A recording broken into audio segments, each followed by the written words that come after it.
And a fine Monday morning to all of you. Welcome to the Nudelberg Daily Huddle. As you can see in the top right, Mom is here. So for all of you who have given your comments about the female touch, we're going to make it a regular thing. So good morning, Lori. Good morning, Good morning. Jake. Good Yeah, morning. went to the bullpen for two different people today.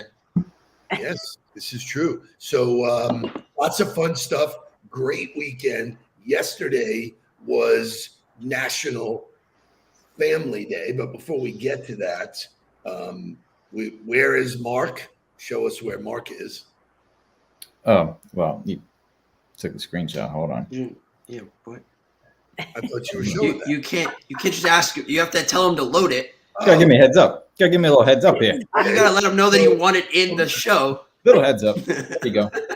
There he is. There he is. So I was in town for the weekend. We had an amazing time with him. It's so great to see him growing. He was hitting baseballs. We had lunch. I spent some time at the house. We went to the Dolphin game yesterday. So show us the Nudelberg family. There we go. Just a great day for you guys know I'm a Jet fan. I'm 2 for 2 with Dolphin wins. So you guys might want to keep me around. It was an awesome time. Thank you, Jake. Thank you, Mark. Thank you, Kai, for making me feel great on National Family Day. Lori, you had family in town all weekend and did all kinds of good stuff as well. We did, and I want to mention not only Family Day, but Sunday was Daughter's Day, National Daughter's Day. And so there's my daughter in some of those pictures with me. And then Mike's 2 daughters who, are like bonus daughters. But we don't want to forget our girls. That's why I'm here. You know, it's so funny because that clearly was off of my radar. And when we started talking this morning, as we do, we get here, we prep, we sort of have that, morning little wrap. I had no idea it was National Daughters Day. So thank you for keeping us honest. I'm keeping you on the ball. Love it, love it, love it. So for all of you, hopefully you got a chance to spend time with your family. Family is so important. It's really interesting because some of the stats on National Family Day says that families who eat together stay together. But there was a very cool fact that said, but did you know that they may also be reducing the risk of addiction? According to the National Center of Addiction, families who eat 3 or more meals a week together reduce a teen's risk of using tobacco, alcohol, and other drugs. And I say, bullshit. I think families that spend time together push people to use alcohol.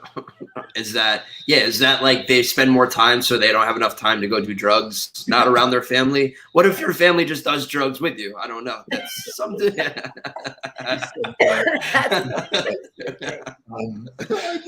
I think, Steve, if you saw my post on LinkedIn, so I don't know about the whole addiction part, but the whole part of families eating together, right? Building bonds and trust.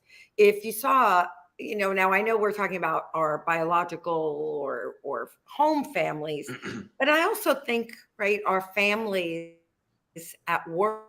We broke bread the other night with Andrew, right, at his home with the executive committee. We did it last week with the staff. And you know what? There was you could feel the companionship, the friendship, the trust, and the bonds that were being built over breaking bread. So I do think there is something to that, whether it's your biological family or your work family. So I'm disappointed I wasn't able to be there because my family was in town. We had tons of stuff going on, but take a look at all. It was just so great. Left is Helen's son. That he was in town with his lady, Alyssa. And so there was just so much family stuff. I hope you out there get the chance to be with your family. Today is Rosh Hashanah, so happy New Year to all of you that celebrate. It's a new year, but I'm really glad you went there, Lori, about this whole idea of family is not only blood. Family is the people you choose to spend your time with. family is, I believe, the on the ball family. The reason why we work well together is because we act like family. We consider each other. And so what a way to start off. We've got a great show ahead. So Jake will be giving his sports update. There's tons of great stuff. Lori will be talking about situational awareness. But before we do that, let's wake up. Wake up, everybody. Get up, get up, get up, get up. Wake up. Come on. Wake up, everybody. Teach a new way. Maybe then now listen what you have to say. Wake up, everybody. No more sleeping in there. No more about to thinking, time to thinking ahead. Come on.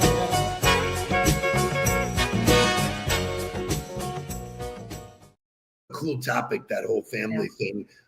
Couple of shout outs. Lori Kozneski, I still don't have my brittle, man. Where's my brittle? So, I'm waiting for my brittle. And a shout out to a new huddler, Andrea Cantaneo, who is a friend of mine from way back, we reconnected on LinkedIn. I reached out and I said, hey, what up? And boom, she jumped in. And so way to go, Andrea. Nice to be here. Last shout out. I was doing my exercise on the beach Saturday morning and ran into another on the baller, a huddler, Robert Speranza. And he said to me, he goes, you inspire people because at 62, watching you, it makes it a roadmap for each of us. So shout out to you. Without further ado, Mr. Jake Shea, give me the sports roundup music.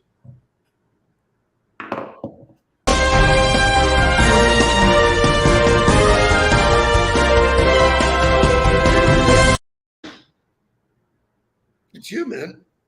And it's the sports time. Wow, look, it's really rare that he just completely turns it over to me and says, all right, it's your show. Write it, do it. But it is the third week that we've done this, and I think it is time to touch on baseball. It is almost October. There was some big news out of the baseball world. Albert Pujols hit his 700th home run. And it's interesting. And I want to kind of get some audience participation on this one and want to get your guys' thought about this. It's a very valuable baseball that he just hit right there. And Aaron Judge is in the process of making history the same way. I actually had a buddy who lives in South Florida pay for tickets for kids that live in New York to go try catch the Aaron Judge baseball just because of its worth. When Albert Pujols hit his 700th home run, the fan kept it. Said, I'm going to keep it. I want to keep it. This is what I'm going to do. And Albert Pujols said, I understand. You're the fans. Fans make this sport go. What would you do? If you were the player and if you were the fan, how would you handle the situation? Would you give it back? Would you ask for something? How would you handle? Lori, what's your take on it? Are you a sentimental people? Such a human. Well, there wasn't there just a player, and I can't remember who it was now, who gave somebody a bat and a ball for his ball that'll be worth, right? Who was that? I think it was Tom Brady did it in football last year. Somebody did it. Right. I think, look, coming from a baseball family, there's something really sentimental about having that ball, right? If you've accomplished it, if you've done it, there really is something, you want that. That's a it's like giving somebody the game ball. That means a lot. So, but I also understand the fan, right, who it's worth a lot of money, but it doesn't have the same sentimental value as it does to the player. So I don't know. For me, I think it should go to the player. But I mean, for me, if I'm that person and I get a chance to sit down and be part of the memory with Pujols, is so much better than just catching the ball, which is in isolation. Boom. Now I'm talking to him. Now I'm doing a bunch of stuff. Actually, Lori, you were right. It was Judge did it in Toronto because the for fan, 60. Right. Yes. No, it wasn't for 60. It was earlier in the season. It was a Toronto fan gave the ball to a Yankee fan in Toronto, and he wound up meeting them. It was such a feel-good story. Yeah. So I don't understand. But it's good to see baseball. When you catch a $7 million baseball, though, I think the the rules change a little bit. But I hope they do the right thing. And then the other thing I want to touch on is Judge. And I don't know if anybody's been watching, but every time he steps up to the plate now, everybody rises. All rise for the Judge. And everyone's like, go hit a home run. Go hit a home run. And to me, it's very similar to like sales. It'd be like if everybody stood up for every call you take and go make a sale. Go make a sale. Oh, you didn't make a sale. He's up there. He's following his process. He's reading the baseballs. He's taking the balls. He walked twice. He struck out a couple of times. He's following his process. And I think it's really similar to baseball. You know, we talk about it. If you hit 1 out of 3, you're in the Hall of Fame. In baseball, it's a very similar mentality. You can't just ask somebody to go hit a home run. You need to continue to follow your process. And Dad, I know you just cheered. So that was kind of how I pulled it in. But it would not be a sports update if it wasn't about the Dolphins. The Dolphins are 3-0.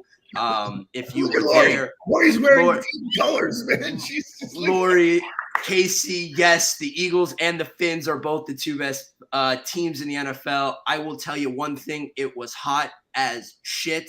If you were sitting in the sun section, as we were on the shade. I'll tell you one thing. You want to find commonality with people? The heat was a reason that no Bills and no Dolphins fans got in any fights. We were all friends in the club section. So it was a great weekend of sports. I know we have some great content, so I want to get to that. But super fun weekend. I want to touch on something yesterday. 2 things, actually, really quickly. One, watch Tua. Okay, right? You're reading about the difference in the coaching style and the confidence, right, that he's been building under this new coach. But then you watch the team yesterday, and I think that's the part when, as he grew his confidence, the team is now trusting him, right, and following him, and has built their confidence in him. And it was wonderful to watch yesterday. And then I do want to say, for those women out there, we got to bring the girls into football. I don't know if you heard the big announcement, but Rihanna is going to be the Super Bowl halftime show. Does that fire you up more than Taylor Swift is the question? Well, Taylor Swift was initially announced.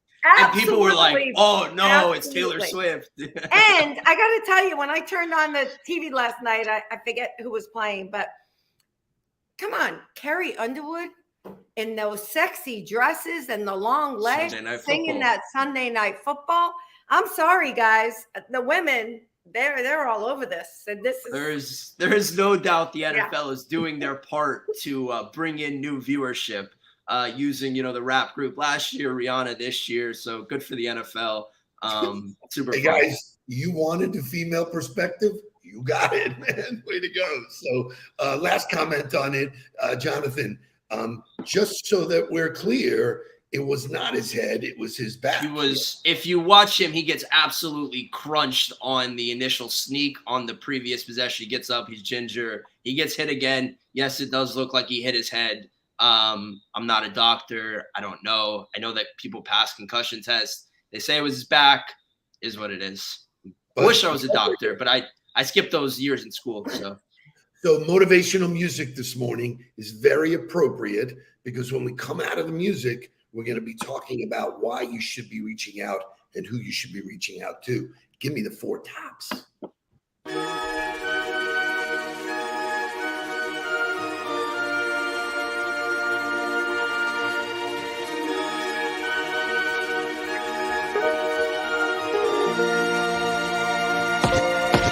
Now if you feel like you can't go on, as if all of your hope is gone, and your life filled with much confusion, until happiness is just an illusion, and the world around is tumbling down, darling, come on girl, reach out for me, reach out for me.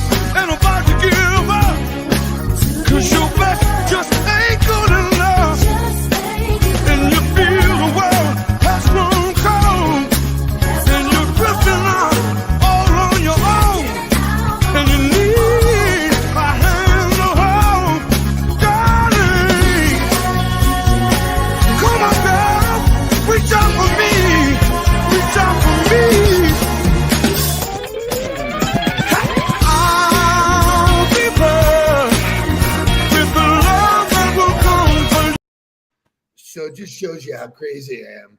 I found that song yesterday. I thought it was appropriate because Lori starts her leadership call next Tuesday at 8:30. And I started with the Four Tops, but I wound up with Michael McDonald. So it was not. That's the head coach of the Dolphins, correct? That's he's called him Michael McDonald like 17 times. 17 times. Donald Daniels. Close enough. I said Michael McDonald. He goes, Mike McDonald was great coaching yesterday. I go, yeah, he was awesome. He's really killing it on the sideline. A great song to kick off the week. I think the fundamental part of living as a human being is to reach out. If you reach out to 5 new or old people every day, we've already done that math, but I want you to reach out and support Lori. Show me the her call, Shay, please. So get GOTV Live, which is a format that we have. It's a 45-minute live call, and the reality is you're going to get up close and hear and ask, and she has a whole agenda of things. And the first one is on us. I never like to use the word free because nothing's free. But Lori, give us some insight as to what your plans are. I think, and we've talked about this before, I think watching people as they come up the ladder, the leadership path, right? So often we just need someone to help us and coach us. And how could I have done that better? What do I need to do to grow? What do I need to do to get ahead? And I think that's what I love. For me, it's always been about helping people get to the next level. There were lots of people who helped me get here, right? And I'm still working on it all. I'm still a work in progress, I always say. So, love for everybody to join me. Let's have some great conversation about how to continue growing as leaders, as people. And I'm excited about it. So excited to share all my experience. And I know I'm going to learn too. So I'm looking forward to it. So just FYI, Ronald Hunt, who is a huddler for quite a bit of time, I don't like the freemium model. I like sampling. You want me to buy your ice cream? Stand out there and give me a taste. I taste it. I like it. Boom, I buy it. My whole career, I've been a taste it kind of guy. So get a taste next week. It's on us. Join us. There'll be great questions, great content. And then if you decide to join us as we go forward, great. But I got a question today. It is also National Situational Awareness Day. So situational awareness is generally looked at through the lens of safety. Like, don't go down a dark alley if you're a woman, in a dark parking lot. Don't be fumbling in your bag. Look for those situations. I want to take situational awareness and point it to business. And I want both you and Jake to comment on how could you be better at situational awareness in business? Jake, start.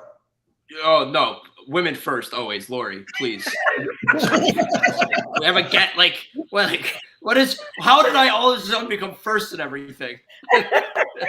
So I think this is really interesting, especially when you have facilities or centers and people, thinking about, right, we're going into a recession. Situational awareness, right? We've got to run our business. What's happening day to day, staying on top of what's happening so that you can react, or actually not even react, but sometimes be proactive and prepare for that situation that might arise. It's the same thing. You go to a movie theater, right? And I was never good at this, but now I look to see where the exits are. I want to be prepared for whatever's coming down the pike. Well, it's no different as a leader, right? I've got people relying on me, children, right? In our case with what I do, so I've got to know what's happening financially, right? From a safety perspective, all of those different things.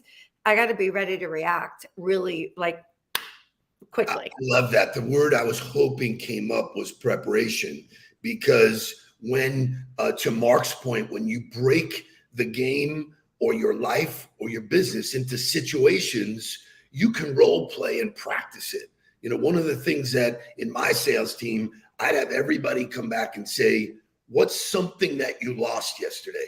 Boom. I want you to throw it out to the room and have everybody break it down and say, what could we have done differently?